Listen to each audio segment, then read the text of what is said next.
Okay, trying this again. The light was so bright I had to find something to cover it with. I'm just doing this video as an update. It's one I've been wanting to do for a long time. And every time I got ready to do it, there was another glitch. The glitch was legal glitches. I'm going to put pictures at the end of this. It's 4 pictures. This will give you a clear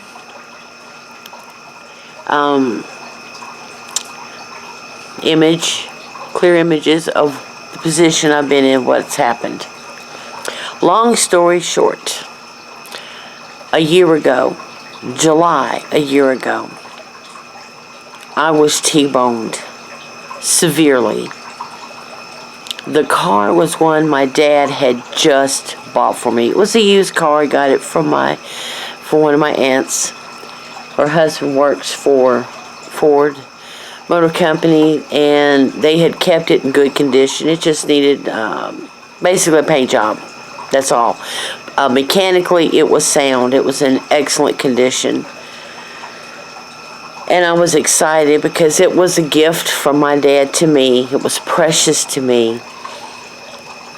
All I'd had up to that point to drive was the Ford Ranger, 96 Ford Ranger, which the air conditioner had gone out. And since I'd had a heat stroke years ago, I'm more sensitized to the heat. So summertime is really rough for me with no AC. And the frog's going to crank up. I apologize in advance. Anyway, I'm going to show you pictures of the car at the end of this video. I had just left my patient's house, and I hadn't even got up to speed yet. I mean, it was like a block from where she lived.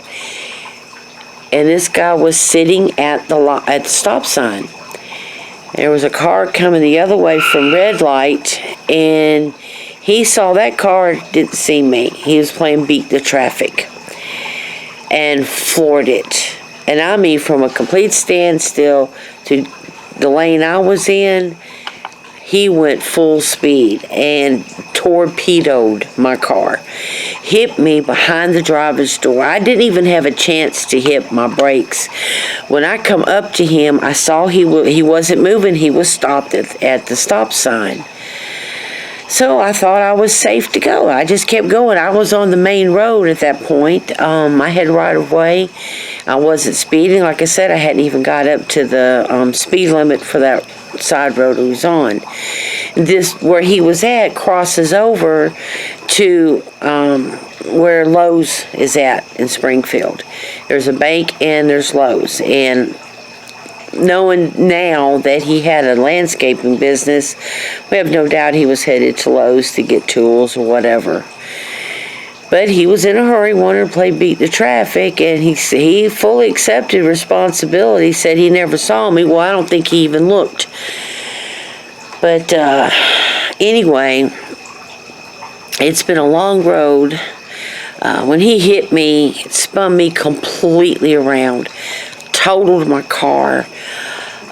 It slammed me on the left side, hit the driver's window, and then threw me over. I hit that, and then it threw me over to the passenger seat. I had my seatbelt on, but I was over the console into the seat, the upper part of my body, and I slammed both ways.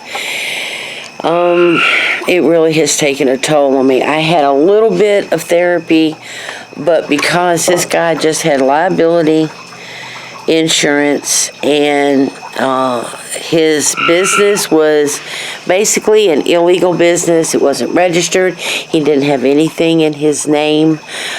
There was nothing that my attorneys could do to recoup any losses or pay for the health care that I need, because I need more therapy, but it ain't happening. And as a result, because I worked in home health, I had to go ahead and retire early. That has cost me another at least 3 years of earned income. It's cut into my Social Security. That's what I'm on right now, which is basic social. That's all I've got. Had filed for disability. Got nothing on that yet. Haven't heard anything. May not ever get it because it's really like pulling teeth trying to get anything on that. So all I've got is my Social Security minus 3 years that I would have been earned to pay into it more. And daily pain because I still have the whiplash in my neck and my upper shoulders, and because of the impact on my shoulder joints themselves, I now have arthritis in my shoulder joints. So I live in pain every single day. I go to bed hurting and I get up hurting. And this is my new normal. And that's on top of my diabetes and my hypothyroid and high blood pressure. So fun times, right? But I wanted to do this video so you guys knew what was going on, why I started to build my channel, and I tried to do a few videos, but I had to stop because I couldn't risk getting absolutely nothing. My lawyers flat out told me it's standard policy. You don't post anything on social media when you're in a wreck because the other side can use it and twist it, and it can come back to bite you in your ass. You know, it can hurt you. And see, one of my problems is that what I suffer from, you can't see it except in an x-ray. I mean, I've had the CAT scan, the x-ray, the MRI, the whole thing. I have had that. And it does show the damage that's been done to me. But for you looking at me in the video, unless I groan or grab my shoulders or my neck or something, you cannot tell by looking at me that I'm injured because it's internal, okay? And they could use that if, you know, in that situation. They could twist it. It's ugly, but it's the way it is. So I have not been able to post anything on my Facebook or YouTube or Twitter. Absolutely nothing about it, giving any details about what happened. And that's just been tearing me up. Because I was really gung-ho to finally get started on what I've been wanting to do for years, okay? This is something I've wanted to do for so long, is to do the ghost hunting and now add to it the randonauting. And this just really screwed everything up. I lost the car that my daddy had just bought a week and a half before that happened. I mean a week and a half to the day. And this guy T-bones me and destroys it. Oh, it's frustrating beyond belief. I don't hate the guy. I just hate what happened. And it's really not fair, but that's life. The way he's set up, he doesn't have the business in his name. Apparently, he doesn't have anything in his name. I mean, nothing. So there is nothing to go after in order to get any money from me to get the medical care that I need. And I'm poor folks. I don't have health insurance. I can't afford it. Sorry, I can't afford it. It's the way it is. And now I'm in even worse shape because I have to wait until I hit 65 to even qualify for Medicare. Fun times, right? But anyway, like I said, I'll show you pictures of my car at the end. I'll put them at the end of this video so you can see and understand. From looking at it, everyone that has looked at it has said it's really a good thing that I didn't have time to hit my brakes, because it hit just behind the driver's side door, the passenger end, the back seat end of it. If I had hit my brakes, that would have made him hit me directly. And I mean, it could have been way worse. It could have possibly even killed me. That's how hard he hit me. When you see the pictures, you'll understand. So I wanted to do this video before I got back into doing the rest of the things that I've been wanting to do, because I want you guys to understand. I mean, as they say, shit happens, right? Well, it happened big time for me. And it's really put me back really bad. And it's a struggle for me, because I've also was diagnosed as a result of this as having major depression and post-traumatic stress. And I really understand post-traumatic stress now as I never did before, even though I worked in healthcare. Because it hits me when I'm driving. I push through. I cannot wimp out. My dad's 86 and depends on me to do all kinds of things. Run errands, do the groceries, go get bills paid he can't go do. Just all kinds of things. I cannot sit here and curl up in a fetal position and feel sorry for myself. I have to push. I have to do. I have to go. But it's not easy. When I see somebody stopped, waiting to turn out, I'm constantly, don't you move, don't you move, you better stay right there. I'm on edge until I get past them. I don't trust anybody anymore. This has really messed me up. And I have literally had flashbacks of the crash. It's really scary to go through. So anybody out there suffering with that, you have my full sympathy and understanding. It is not easy. You can't really explain it to anybody. You have to experience it yourself to understand. And it's just what your mind does to you. It's like literally the trigger moment, and you're reliving that trauma over and over again. So this is what I'm dealing with. But I'm not going to let it stop me. Now, because of my circumstances, because of my situation, I'm not going to be able to go to the places that I had hoped to. My hope was to be able to pay to go to places like, Waverly, or go down to the Old South Pittsburgh Hospital, or some of these other places that, lots of ghost hunters go to. Well, now, thanks to what this guy did to me, that's out the window, because I can't afford it. I'm on a fixed income. I had to retire early, so that's cut me out of earnings. And it's just not possible with everything I have to take care of here.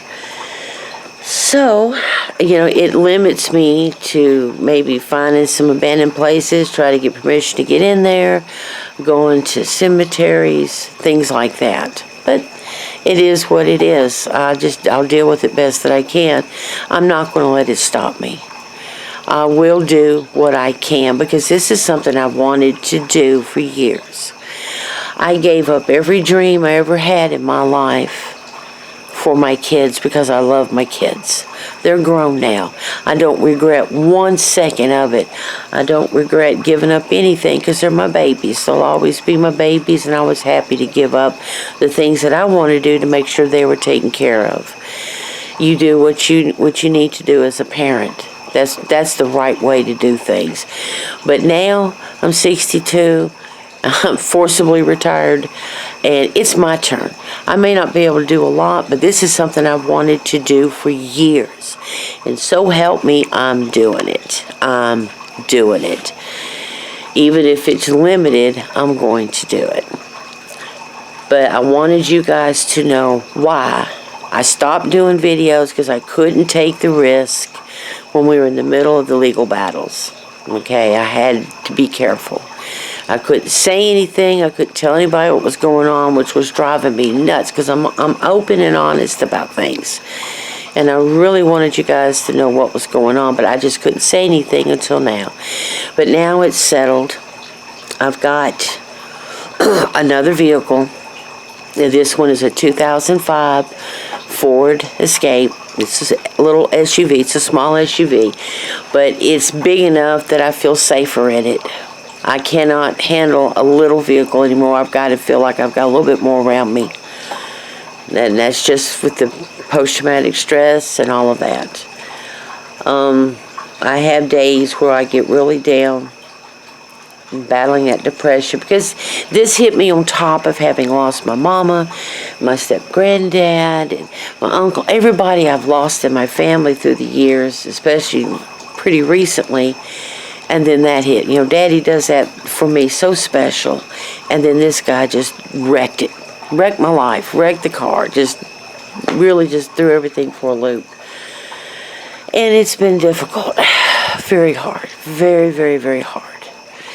But like I said, at least I've got the vehicle, and I'm alive.